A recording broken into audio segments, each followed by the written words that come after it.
Welcome to Enlightenment with Julian Nicholas, your gateway to a journey of self-discovery and empowerment. In each episode, Julian delves into the essence of wisdom and self-esteem, offering insights and messages to inspire your growth.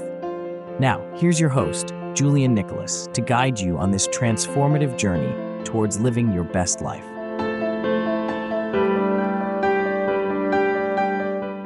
Hello there. I'm very excited for today's episode. If you are a new listener, it's a pleasure to meet you. If you are a returning listener, welcome back. In today's episode, I will be telling you about judgment and mistrust. But stay tuned for a special announcement near the end of the episode. What is mistrust? What does it mean to be judgmental? According to Cambridge Dictionary, mistrust is, quote, to have doubts about the honesty of someone or be unable to trust something. But Britannica also describes mistrust as a lack of trust or confidence, a feeling that someone is not honest and cannot be trusted. In this scenario, both are actually quite fitting. Staying within the realms of Britannica Dictionary, someone being judgmental tends to mean a person who would often judge people too quickly and critically. Personally, I think mistrust is where someone is skeptical of a person and finds it hard to really believe or have faith in that person, whether it's someone new or someone you already know. Whereas judgmental, in my eyes, means someone who can judge a person. However, sometimes they may judge a person too quickly and not really get to know the type of person they are. Now, one can ponder, how do these two intertwine with each other? Well, what you have to understand is that when you harbor mistrust towards someone, you find it hard to not only trust them, but also other people. With that mistrustful mindset and mentality towards others, you will grow judgmental against new people that are introduced in your life, whether it's a new friend, a new coworker, or even a new partner.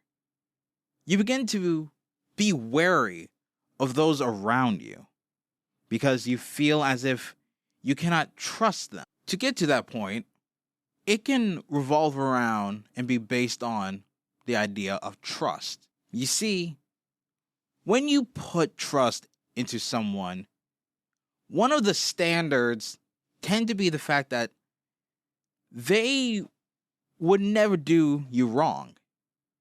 They would never go out of their way and hurt you. And while, yes, most or at least some people are good people and would never go out of their way to cause harm to you, you sadly have people who are the exact opposite. You do have people who would put you under the bus and sacrifice not just you, but their friendship or relationship with you, if it means that they're the only person benefiting from this. Trust is the mutual bond and faith in one another, where not only that person is benefiting from the trust you have in them, but you're also benefiting because they can trust you. If one party is to sacrifice that trust someone has in them, it can not only jeopardize the value of the friendship or the relationship, but it can also jeopardize that person's perception and foster a sense of lackluster faith. It would grow the seeds of mistrust. Now, with time and continual misuse and abuse of the friendship or the relationship, these seeds will most likely begin to blossom and bloom. Not only that, mistrust can also affect innocent people. When the person you sacrificed your friendship or relationship with goes on to meet someone new they have that feeling of skepticism towards that new person. Not because they dislike the new person, but rather because they are afraid of getting their heart broken and their emotions played with. Thanks to the other person, or even people that could constantly toy with the emotions of that one person, they now have to have a hard time trusting others, whether it's with a secret, or how they feel, or just serious information. Because of how their trust was tampered with in the past, it now makes it hard for that person to put faith into someone that's new to them. They would be too quick to deem the new person as someone who's fake or a threat to their emotional well-being, when in reality, they are a genuine person that pose no threat whatsoever. This is where the seeds of mistrust grows further and becomes the thorny and judgmental roses. Now, I say roses because the person that was hurt may have a beautiful soul and personality to them, just like a rose. But just like a rose, they have thorns. The thorns are their defense against not just you, but others who they perceive as a threat to their well-being, or what I like to call the stem of their emotions. This is what happens when someone you believe would value and honor said friendship goes against you. It makes you feel wary of your surroundings and who you surround yourself with. This can make you feel somewhat paranoid and even lose faith and trust in your real friends just because of that one person or those groups of people in your life. I want you to recall a moment in your life where someone played with your trust. How did they do it? Did they tell a secret of yours? Did they talk or went behind your back? Perhaps it was a partner and they cheated on you and lied about it. How did you feel? Did you feel angry? Did you feel confused and puzzled, wondering why would they do that? Heartbroken and sad? Or did you feel numb to the pain? Maybe this pain isn't foreign to you and you're just used to it. The fact of the matter is that the emotions may be different, but the pain is still the same. The pain and its effects will remain the same. However, it is also what you do with that pain that is different. Many would lash out, allowing rage and anger to consume them. Others may cry and weep in sorrow and regret for not just the pain, but the fact that it was someone they knew, someone that they were close to who could cause them that amount of pain, for putting that much trust in that person they once knew and beloved and wouldn't believe to do such a horrible thing and invalidate that bond and violate that trust between them. Sometimes we are distant and cold to such things like this. We bottle these emotions and feelings and push them aside to forgive that person. We may do that. We may simply forgive them because they could be the only person that we may have left. Maybe you think of it as nothing. And the best thing that you could do is to forget about it and to move on, to forgive and to forget.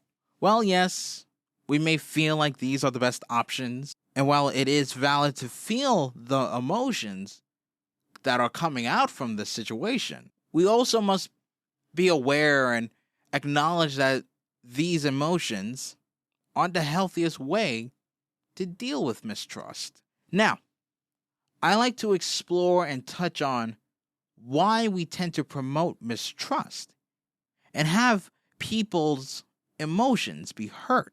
One possible reason I think people would do this can be stemmed from media and gossip. We are so consumed by listening to gossip and watching the drama unfold beneath our eyes, to where we want a slice of that rumor mill pie, to where we want to be included in spilling the tea. This would mean that not only other people's feelings, but even your feelings and your trust that you invested into that one person or that group of people would sacrifice it if it all meant they were able to jump on the bandwagon on promoting gossip and spreading drama. Another reason why I would say someone would engage in this type of behavior can also be what I like to call favoring and blackmailing.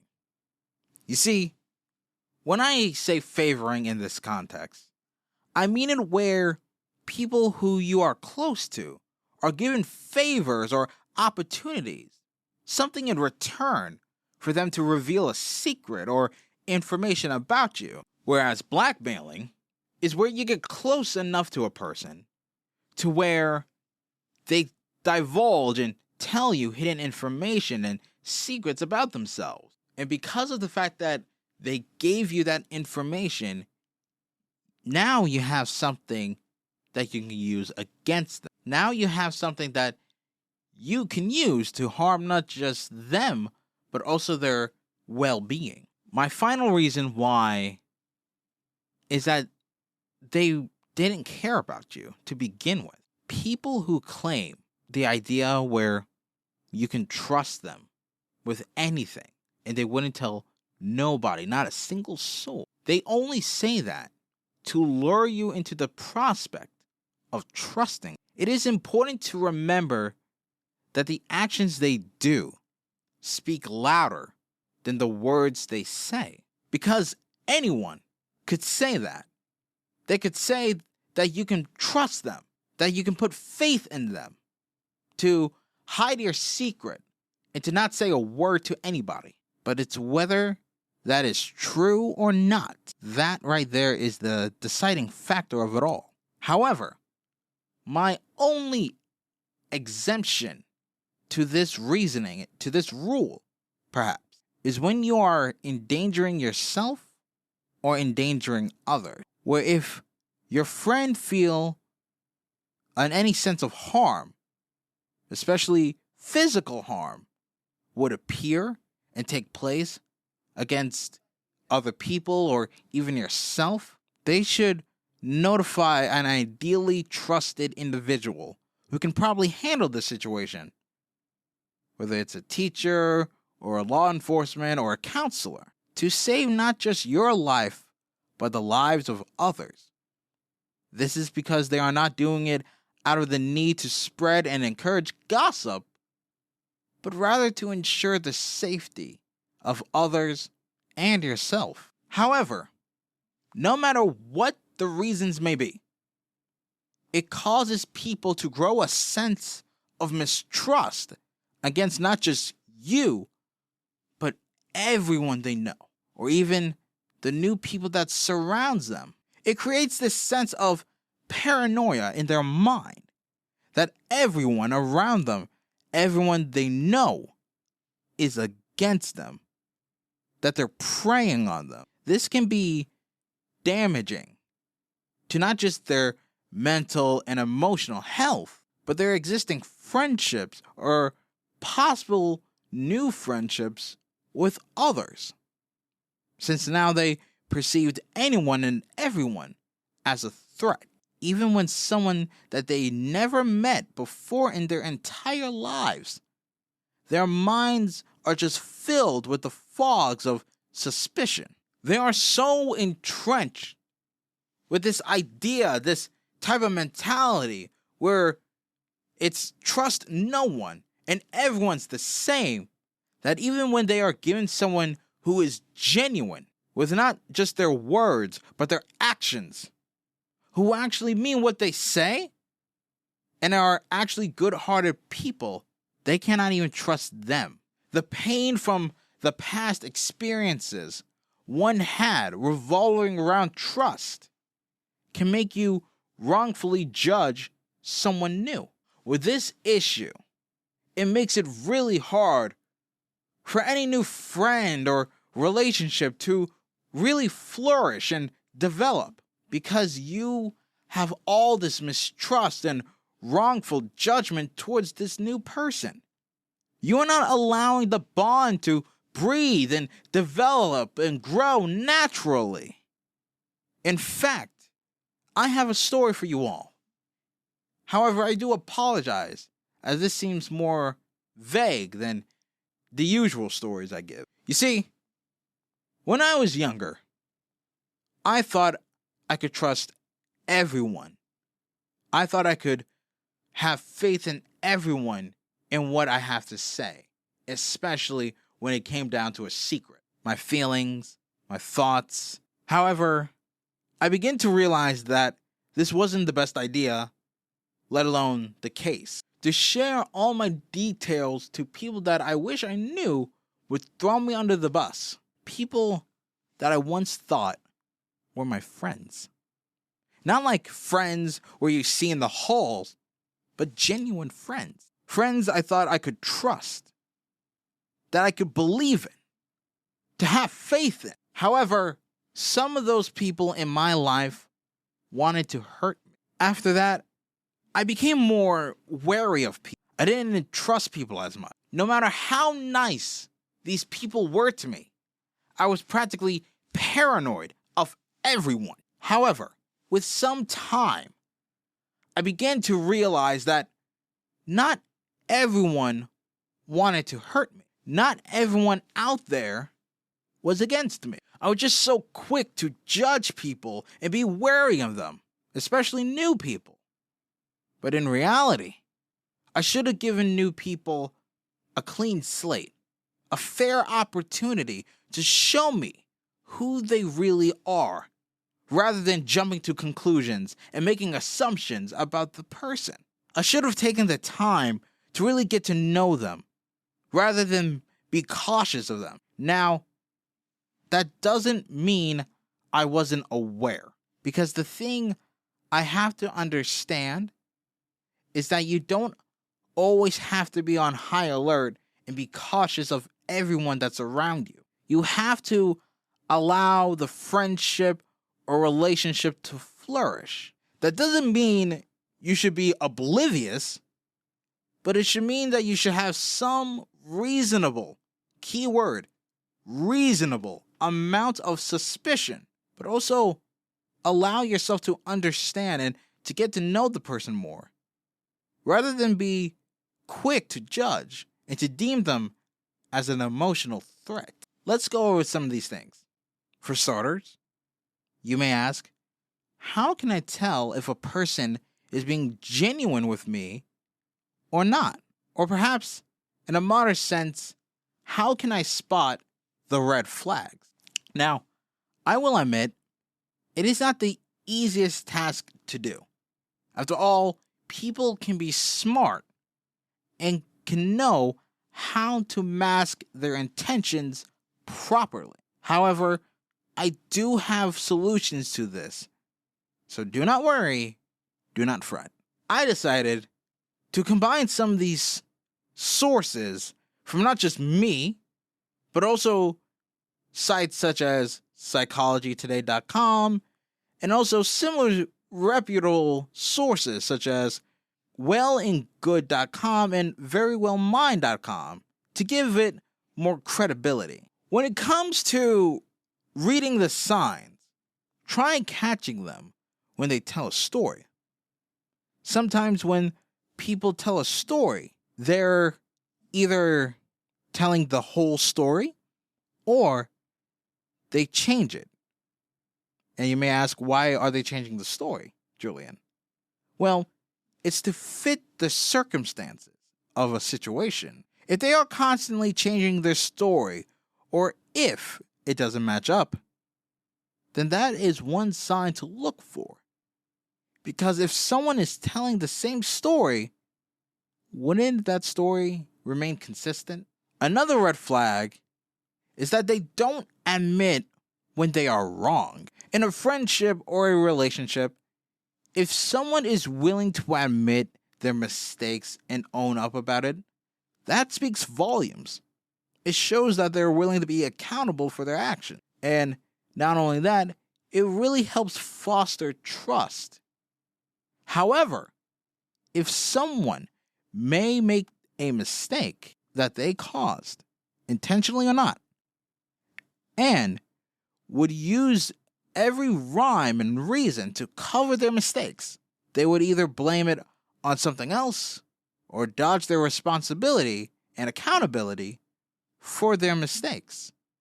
In some cases even, they would try to spin the blame on you and either get you in trouble or to make you feel like it was your fault, that you are the problem. Another thing is that they appear secretive, like if they're hiding something crucial about themselves. When you have someone that keeps big secrets from you, it would make you question that person's true intentions and their feeling. While yes, personal space and boundaries are important and something to be aware of, transparency is also key to a friend or a relationship. What may make it worse is when they try to dodge it or try to deny you a reasonable excuse or explanation. For example, you may ask someone, why are they hiding things from you? You may hear things like, why are you asking? It's something for you. Next, try to see if you can rely on them. When you are able to put trust into someone, you can communicate with them. However, if one person cannot tell you something like why they cannot hang out with you or something else, or do everything in their power to constantly give you a reason or an excuse to miss every opportunity you have with them, it makes you wonder, do they really want to spend time with you? Or are they just filling your head and heart with excuses? Another thing you also need to be aware of is the feeling of anxiety around them. You may feel uneasy around them when you're in their presence. We get the sense that you question if you feel safe telling things like how you feel or even a secret. Your reasonable thinking and your intuition is like a compass. It is the thing that guides you to where you want to go. In this case, it guides you to making the decisions you have with people, especially people you are worried about when it comes to trust. Sometimes in these cases, you feel like you can't be yourself around your friend or partner, and you can't express yourself and your emotions. An additional red flag you also might want to look out for is to see if you feel like if the relationship or friendship is one-sided. When it comes to trust, it's like what I said earlier. It is meant to benefit not just them, but also you.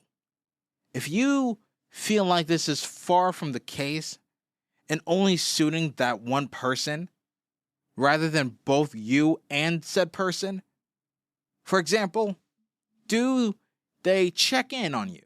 Do they see how you are doing? Or are you the only one starting the conversations and asking how they feel? And the two big red flags that you need to keep your eyes on is if they belittle you and if they disregard your boundaries. Now, when I say belittle you, you have to remember people are smart, meaning they will find a way to disguise their belittlement in a form of something like a question or perhaps a backhanded comment. When I say belittle you, you have to remember people are smart, meaning they will find a way to disguise their belittlement in a form of something such as a question or perhaps a backhanded compliment. It makes you feel and wonder if they purposely meant it. For example, let's say you got a week to yourself and you get to go on any destination you'd want to go to. But your friend responds with something like, I hope you enjoy yourself. You must feel great not doing your responsibilities. As for violating your boundaries, this is pretty basic. It's where you feel or you know your boundaries that you had for that person when it comes to you are being violated and overstepped. For example, you may feel like this person is pressuring you or make you feel uncomfortable to do things, as if they are forcing you to do something that you know deep down is something that you typically would do or that is harming you. Let me ask you this. If a friend really cared about you, and I'm talking about a true friend or a genuine lover, partner, spouse, family member, whoever, if they genuinely cared about you, wouldn't they be considerate and respect your boundaries? Personally, I'd think so. I think my family or my friends or my partner would respect my boundaries and be considerate of how I feel. You also may wonder, how do I honor that trust? Well, it's simple. Don't gossip. Don't lie. Don't try to deceive and to trick your friends. Because let me tell you this, if you try to deceive others, it will only backfire and hurt not just you because you lost a genuine friend, but it will also hurt them. It will hurt them emotionally and mentally because now they don't know who to really trust, especially if they were very close to you. How would you feel if someone you trusted betrayed you to where they tell your secret to everyone that they knew, that they would talk behind your back? You'd feel angry, wouldn't you? You would wonder, why would they do that? I thought we were friends. That's what I'm trying to convey here. Actually value that trust that you have with that person. Because if you wouldn't want that to happen to you, why would you do that to them? A quote I like to give to you is from the famous spiritual leader, the Dalai Lama. He states that a lack of transparency results in distrust and a deep sense of insecurity. Now, to me, I think the quote is trying to say and convey that if one is not transparent and honest with you about things such as their emotions, their actions, or even their thoughts, whether it revolves around you or not, it allows that feeling of distrust in that person to grow and manifest. And it makes you feel unprotected and insecure about not just yourself, but about the bond as a whole. Whether you begin to question not only yourself, but you also begin to question what you once saw as a friend, as a partner. And you also question their true intentions, to really wonder if they're really for you or they're just against you. Well, my friend, you have reached the end of this lovely discussion. To ensure you are in the right headspace and you continue to follow the path of progress, to better equip yourself with the sage wisdom to help guide you on your journey we call life. If you wish to continue our weekly talks on how to become a better version of yourself, my suggestion is to press the follow or subscribe button wherever you are listening to this fine podcast. If you feel like someone could be in need to hear these words to stir them to the path of progress and to feel empowered, informed, and inspired, why not share this podcast and its teachings to them? Until next time on your journey, my friend, keep the candle burning. Thank you for listening to Enlightenment with Julian Nicholas. We hope today's episode has sparked new insights and empowered you on your path to personal growth. For more inspiration and wisdom, be sure to subscribe and follow. Connect with Julian on Instagram at enlightenment_pod. And if you found value in the show, please tell someone else. Join Julian next time as he continues his journey towards enlightenment. Until then, remember to embrace your journey and live your best life.